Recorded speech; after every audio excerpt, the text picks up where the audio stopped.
one of the good things that we can oftentimes do is sort of establish where our target is. Like you say, we're going to go sort of middle section of the green, but there's a reasonable target. Give yourself a half a decent lie. There we go. Yeah. And then from there, 90 degrees. 90 degrees for that then gives us the position where we'd want to put the golf ball. The idea being then, obviously, we're going to hit somewhere behind the golf ball in this manner here. Yeah. Positioning yourself now, position the golf ball so it's in line with your left heel. That's it. Yeah. And then just take your setup there. So you can open the club face by all means. That's going to increase the bounce on the club. Allow the club to not dig into the sand quite so aggressively. But ultimately, yeah, you've got enough loft on the club to be able to work with that. A little softer with the knees to bring. So if you're worried about getting down underneath the golf ball, just bring the knees, yeah, and a bit more weight into the left foot. So into the left. The weight going forward. Does that mean I'm going to hit closer rather than behind? If I'm more over to there. That's it.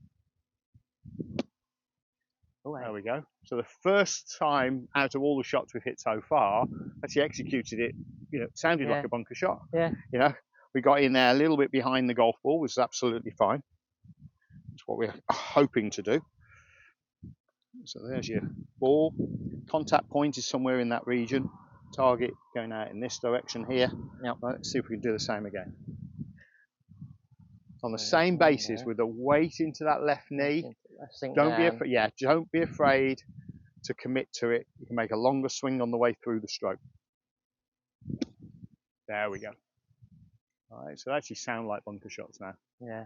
All right, now to cushion that blow, so the ball's gone on a little bit further forward, was two things. We can add loft. That's the first thing. So we can change the golf club. We can go to the 60 if we wanted to do that. But essentially, the start point. So there's your swing climb.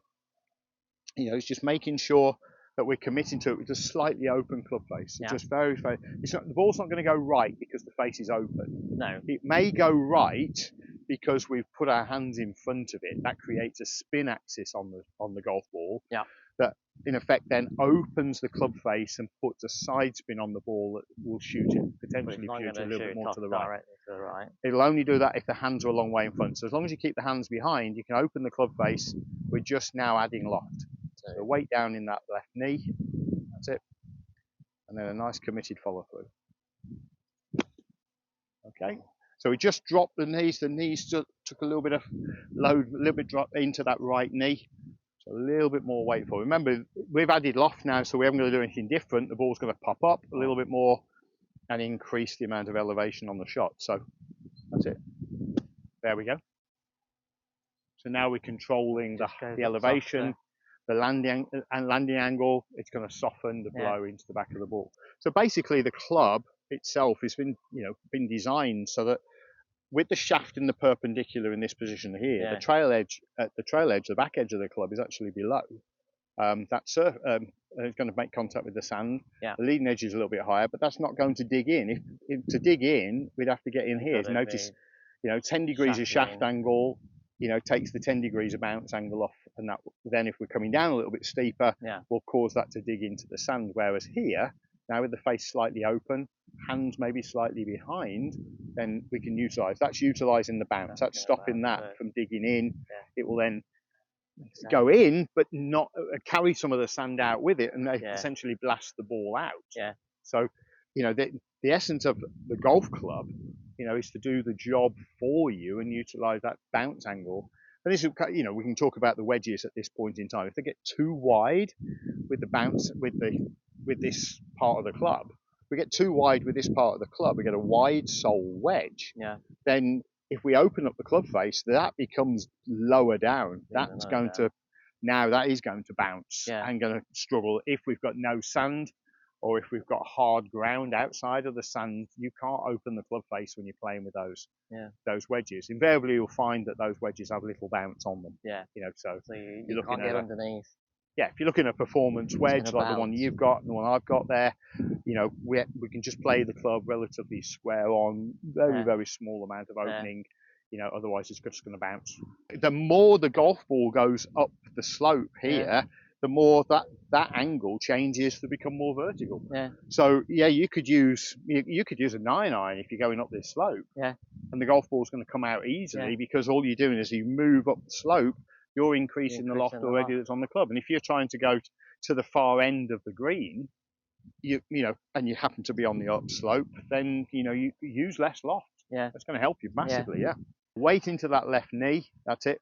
Keep it there. Commit to the follow through. There we go. It's the sand that gets the ball out the bunker. And that's, we oftentimes think we've got to be really precise on the strike. The cliche is, it is a cliche, it's the easiest shot in golf because you don't have to hit the golf ball.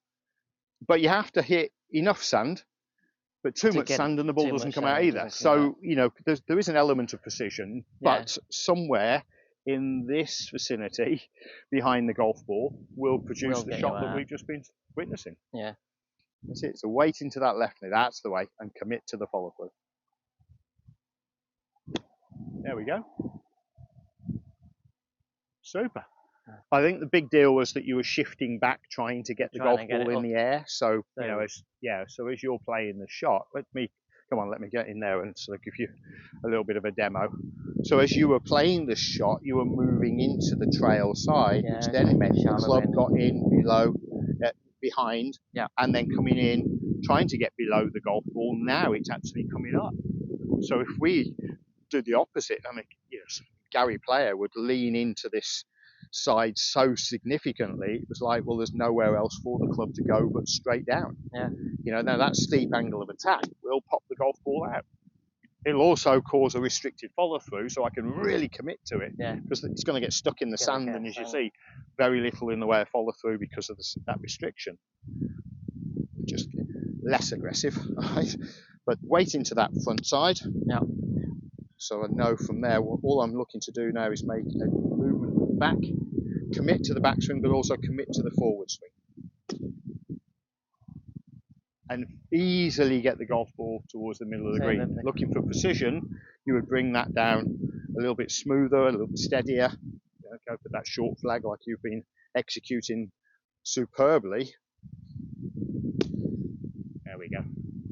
You can hear the thud as the club goes down into the sand, and the sand and the energy of the golf club pops the golf ball out. So we can open, like I say, always open the club face, but if I wanted to hit the golf ball to a slightly further flag, I can manipulate my skill. I can play the shot a little bit wider with my arms and create a little bit more forward momentum. Or I can use a club that's got a little less loft on it and just help it along with that slightly squarer club face. Yeah. Ball gets out quite nicely, eases its way up the green. And if I was to literally go and grab one of my other wedges, let me go and do that. We can learn the different skills. Right? We may not have time to do that at this stage. We may just have a limited time budget available to us. I want to play the different shots or play to different flags, but I've only got time to master the one skill at this stage, standard bunker shot. So, but I can play a bunker shot with a slightly open club face and 50 degrees aloft. I'm going to go to that right-hand flag there, and I can still get the golf ball to there quite comfortably, as you can see. I'm a little bit too far. Anyway, but I can send the golf ball now a different distance by using less loft. Yeah. So if ever I'm playing a shot to a slightly further flag, then I will do it by using the loft of the club, keep my weight on the front foot. Ooh, nearly hold that one on the fly. Yeah. Right. And if I need to go even further still, then I've got the 9-iron. The 9-iron like that. All right. So and again, club face is a little bit open. Yeah. That just helps to increase the bounce angle, but also just to give me a little bit of cushion in there. Still going down, but now I've flattened the flight and I can play that shot that's going to be running towards the back of the green. Now the beauty about that is there's a shot for you if you've got a shot that's maybe going to go up a tier. The pin's on the back tier. Yeah, you don't want it's a little bit further away. You don't want to go blasting the sand iron. We know that is going into next week more often than not, or it's going to land on the front of the green and go nowhere. So by playing the shot in exactly the same way, we don't need to play it with an awful lot of force because the energy is already in the shot. Opening the club face on a 9-iron, and then just literally nice and steady, weight in the left knee, down, there she goes, and it will then release across to the green and head up towards that back. For the tour player, a higher tariff shot isn't flighting the golf ball. That is not high tariff for them. Yeah. Flighting the golf ball, 35 yards to the back pin is not a high tariff shot for a guy who's been practicing this for a long time. Yeah. Okay. Now, a reasonable result, but I did get a little bit into the sand, got caught up in the face a little bit. It was an okay shot, but for me, that what's it left me a 18 foot putt. Yeah. There's a huge risk that I fire it over the green. Yeah. Now, if that risk is worth it, then maybe it's worth having a go. If there's a big lip here and I've got to blast it, and I don't have a choice with the 9-iron, then yes, that is the only shot that I'm going to get to play. So, but as long as I feel that I can create the right amount of energy, then it's worth playing. So it's playing the shots in a manner that's sensible, so I can either go to my 50 or the 9-iron. Right? You may just want to restrict yourself to wedges at this point in time. Yeah. 50 is obviously one of the wedges. Nice and stable. Play the shot as a standard bunker shot, and you can see there it's easily reached that far end of the green, which has now left myself about a 10 or 12 foot putt, even though it's run onto the fringe here. But 10 or 12 foot putt is a whole lot easier to cope with than having to play a high tariff shot with very little practice. Yeah. It's a little bit like trying to carry the golf ball onto a green. Yeah. From a bunker that's 30 or 40 yards short of the green. Yeah. It's a very difficult shot to play. We know that it is arguably the most difficult shot to play. Yeah. With the right approach and the right lofty club, you can actually get the golf ball to travel a reasonable distance without trying and without having perfected it for hours and hours and hours of practice. So lie angle of the club right here, ultimately. Yeah. We've got to make sure that the heel of the club isn't doing as much work as sometimes manufacturers will get us to believe is right. Okay. What I mean by that is if the club is nice and flat, as we can see through here, you can see that the black shaft version of my club is significantly flatter than the blue grip version of your club. Yeah. Right. So the lie angle on your club will be very close to 64.5 degrees. Mine's 61. I know it's 61 because that's how we've ended up developing it into position. And ultimately what we're getting from that is that the club, I can drop my hands down without the heel of the club getting involved with the sand. So I can open the club face down here, but my heel is still, very little heel is going to make contact with the ground. You can also see that, there's a grind on here that allows me also to have much less contact with the heel. That's crucial, and you find that the best players in the world are doing that, or the equipment that the best players are using has got that C grind, which is the relief on the back of the club. So this section here invariably has got, sort of a relief here, and there's a relief already on this club there. So as we do that now, we can bring the hands down without fear of the heel of the club making contact with the ground. That then means that the face can stay open and send the golf ball out and on its way. Yeah. If we've got the heel of the club digging into the ground, then the potential for that to start to hook a little bit, right, is there. Right, I can feel the heel is already there, and as it makes contact with the sand there, just feel like this part of the club just wanted to get in. I felt like I had to just hold on to it a little bit tighter. So you can always, any good club fitter will get these clubs, get wedges flattened down for you. It's amazing how many times we step into a bunker, we step to a shot that's around the greens, and the golfer comes in and shows me a set of golf clubs that are standard, and yet all their other clubs maybe a little bit flatter, a little bit longer, so they've got short wedges, really upright, and then they're struggling to be able to control them in the ground itself. So, I will compensate that by opening the club face even more. right? But I feel like the heel of the club just wants to get into the sand there, so I'm really having to hold on to that to make sure that it doesn't go, doesn't turn over. I really felt that one want to turn over. By opening the face, I'm buying myself a cushion of rotation, and even though that club did get in there and try and turn over, the club face was still open at the point of impact. Whereas with mine, I can put it there, keep it there, know that it's going to stay there. So it just means that I add a little bit more confidence to my, sort of execution there.